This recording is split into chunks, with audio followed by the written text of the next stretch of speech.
1 Samuel, chapitre 11. Nachash l'ammonite vint assiéger Jabès en Galaad. Tous les habitants de Jabès dirent à Nachash, « Conclus une alliance avec nous et nous te servirons. » Mais Nachash l'ammonite leur répondit, « Je traiterai avec vous à condition de vous crever à tous l'œil droit et de jeter ainsi la honte sur tout Israël. » Les anciens de Jabès lui dirent, « Accorde-nous une trêve de 7 jours afin que nous envoyions des messagers dans tout le territoire d'Israël. Si personne ne vient nous secourir, nous nous livrerons à toi. » Les messagers arrivèrent à Gibéa, la ville de Saül, et firent au peuple le récit de ces événements. Tout le peuple se mit alors à pleurer tout haut. À ce moment, Saül revint des champs, derrière ses bœufs. Il demanda, « Qu'a donc le peuple à pleurer ainsi ?» On lui raconta ce qu'avaient dit les habitants de Jabès. L'Esprit de Dieu vint sur Saül lorsqu'il entendit cela, et sa colère s'enflamma fortement. Il prit une paire de bœufs, les coupa en morceaux et les envoya par l'intermédiaire de messagers dans tout le territoire d'Israël en disant, « Si quelqu'un ne marche pas à la suite de Saül et de Samuel, ces bœufs seront traités de la même manière. » La terreur de l'Éternel s'empara du peuple, et il se mit en marche comme un seul homme. Saül le passa en revue à Bézek. Les Israélites étaient 300 000, et les hommes de Juda 30 000. Ils annoncèrent aux messagers qui étaient venus, « Voici ce que vous direz aux habitants de Jabès en Galaad. Demain vous aurez du secours, quand le soleil sera à son zénith. » Les messagers portèrent cette nouvelle aux habitants de Jabès, qui furent remplis de joie. Ils dirent aux Ammonites, « Demain nous nous livrerons à vous, et vous nous traiterez comme vous voudrez. » Le lendemain, Saül divisa le peuple en 3 groupes. Ils pénétrèrent dans le camp des Ammonites tôt le matin, et ils leur portèrent des coups jusqu'à la chaleur du jour. Ceux qui purent leur échapper furent dispersés au point qu'il n'en resta pas 2 ensemble. Le peuple dit à Samuel, « Quels sont les hommes qui refusaient de voir Saül régner sur eux? Livrez-les-nous et nous les ferons mourir. » Mais Saül dit, « Personne ne sera mis à mort aujourd'hui, car aujourd'hui l'Éternel a accompli une délivrance en Israël. » Samuel dit au peuple, « Venez, allons à Gilgal pour y confirmer la royauté. » Tout le peuple se rendit à Gilgal, et ils y sacrèrent Saül roi devant l'Éternel. Ils y offrirent des sacrifices de communion devant l'Éternel, et Saül et tous les hommes d'Israël s'y livrèrent à de grandes réjouissances. 1 Samuel, chapitre 12. Samuel dit à tout Israël, « Je vous ai écouté dans tout ce que vous m'avez dit, et j'ai établi un roi sur vous. Désormais, c'est le roi qui marchera à votre tête. Quant à moi, je suis vieux, j'ai les cheveux blancs, et mes fils sont avec vous. J'ai marché à votre tête depuis ma jeunesse jusqu'à aujourd'hui. Me voici. Rendez témoignage contre moi, en présence de l'Éternel et de celui qui l'a désigné par onction. De qui ai-je pris le bœuf ou l'âne? Qui ai-je opprimé ou traité durement? De qui ai-je reçu un cadeau pour fermer les yeux sur lui?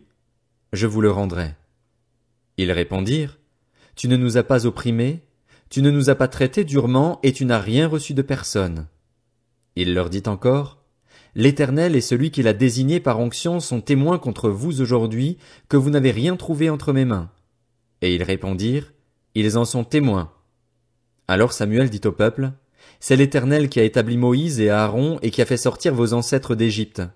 Maintenant, tenez-vous là et je vous jugerai devant l'Éternel sur tous les bienfaits qu'il vous a accordés, à vous et à vos ancêtres. Après la venue de Jacob en Égypte, vos ancêtres ont crié à l'Éternel et il a envoyé Moïse et Aaron. Ceux-ci ont fait sortir vos ancêtres d'Égypte et les ont fait habiter dans ce pays. Mais ils ont oublié l'Éternel, leur Dieu, et il les a vendus à Sisera, le chef de l'armée de Hatsor, aux Philistins et aux rois de Moab, qui leur ont fait la guerre. Ils ont encore crié à l'Éternel en disant, « Nous avons péché, car nous avons abandonné l'Éternel et nous avons servi les Baals et les Astartés. Délivre-nous maintenant de nos ennemis, et nous te servirons. » L'Éternel a envoyé Jérubbaal, Bédan, Jephthé et Samuel, et il vous a délivré des ennemis qui vous environnaient, et vous avez habité en sécurité.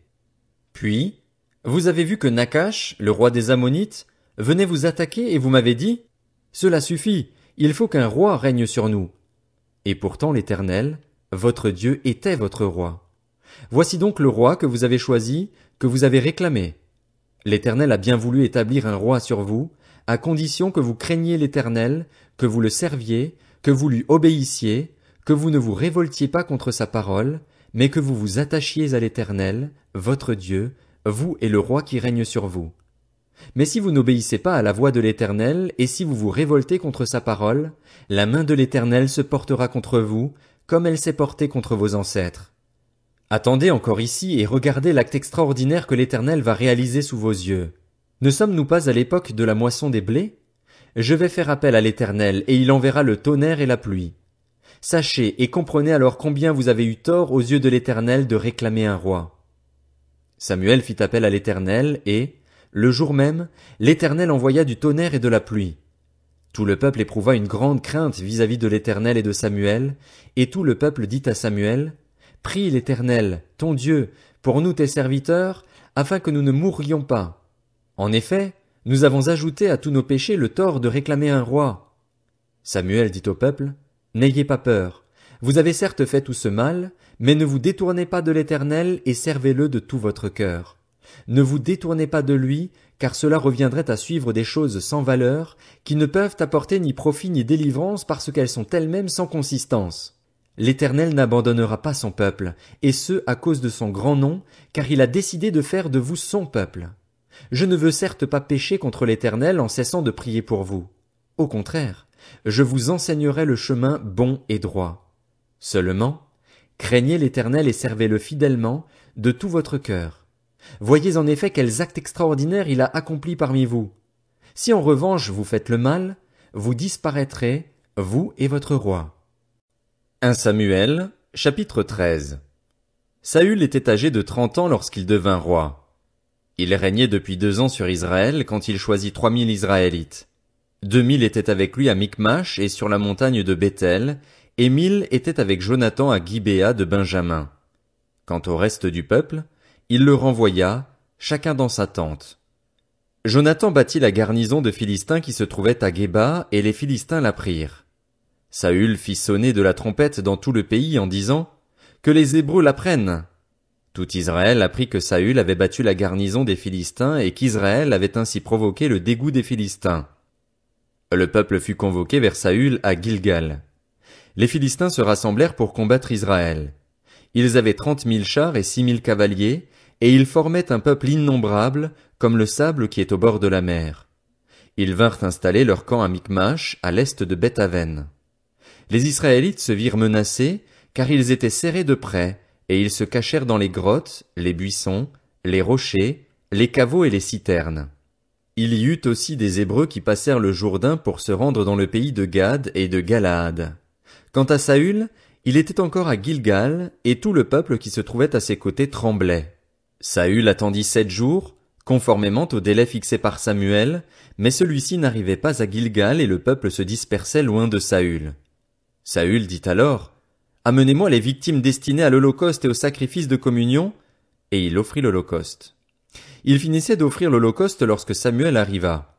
Saül sortit à sa rencontre pour le saluer. Samuel dit, « Qu'as-tu fait ?» Saül répondit, « Lorsque j'ai vu que le peuple se dispersait loin de moi, que tu n'arrivais pas dans le délai fixé et que les Philistins étaient rassemblés à Michmash, je me suis dit, les Philistins vont descendre m'attaquer à Gilgal et je n'ai pas imploré l'Éternel. C'est alors que je me suis fait violence et que j'ai offert l'holocauste. » Samuel dit à Saül, « Tu t'es comporté de façon stupide, tu n'as pas respecté le commandement que l'Éternel, ton Dieu, t'avait donné. L'Éternel aurait affermi pour toujours ton règne sur Israël, mais maintenant ton règne ne durera pas. L'Éternel s'est choisi un homme selon son cœur, et il l'a destiné à être le chef de son peuple. Cela arrivera parce que tu n'as pas respecté ce que l'Éternel t'avait ordonné. » Puis Samuel se leva et monta de Gilgal à Gibéa de Benjamin. Saül passa en revue le peuple qui se trouvait avec lui. Il y avait environ 600 hommes. Saül, son fils Jonathan et le peuple qui se trouvait avec eux avaient pris position à Géba de Benjamin, et les Philistins avaient leur camp à Michmash.